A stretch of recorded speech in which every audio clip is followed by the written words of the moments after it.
রূপা সুন্দরভাবে গালিয়ে নিচ্ছি। তো দেখেন সময়টা কীরকম লাগে ভালো করে গালাতে রূপা। তো এইভাবে গালাতে গালাতে রূপাটা একখানে জমা হওয়ার পরে তো এই রূপাটা নিয়ে জলে চুবানোর পরে তো দেখেন আমরা এই রূপাটা কী করি। তো যে বলতেছে গলানো এখনও শেষ হয় নাই, এই গলানো শেষ, এখন জমবে। এখানে জমানোর পর তো দেখেন আমি এই রূপাটা নিয়ে কি করব এখন। তো ঠান্ডা করিয়ে নিচ্ছি জল দিয়ে ঠান্ডা করে নিচ্ছি। নেওয়ার পরে তো আবার এই রূপাটা এই একটু সাইজ করে নেব। কি করব সেটার একটা সাইজ হবে, যদি তার করি তারের সাইজ হবে।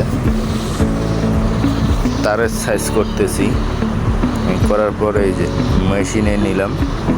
মেশিনে নেওয়ার পর মেশিনে লম্বা করতেছি। কিভাবে লম্বা করা লাগে তো দেখেন মেশিনে আমি লম্বা করতেছি, আপনারা দেখতে পাচ্ছেন।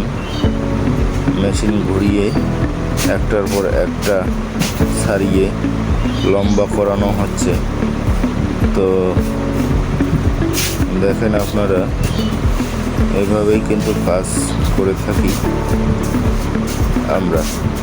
লম্বা করানো হলো তার, এই যে তারটা পোড়া দিচ্ছি। পোড়া দিয়ে তারটা নরম করে নেব।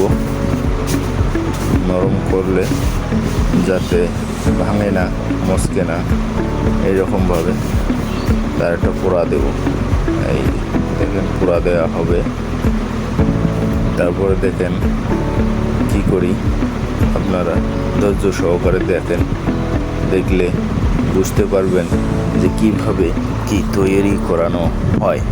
পোড়া দেওয়া শেষ। এই এখন দেখেন এই তারটা এখানে টানতে টানতে গোল হবে এবং লম্বাও হবে। তো দেখেন তারটা কীরকম হয়, আপনারা না দেখলে বুঝতেই পারবেন না। সম্পূর্ণ ভিডিওটা না টেনে ধৈর্য সহকারে দেখবেন।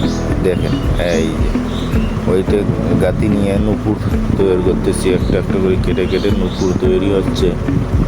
তো নুপুর তৈরি করানোর পর আবার ঝালাই করা লাগে। কিভাবে যে ঝালাই করতেছি দেখেন, ঝালাই হচ্ছে একটা একটা করে লাগিয়ে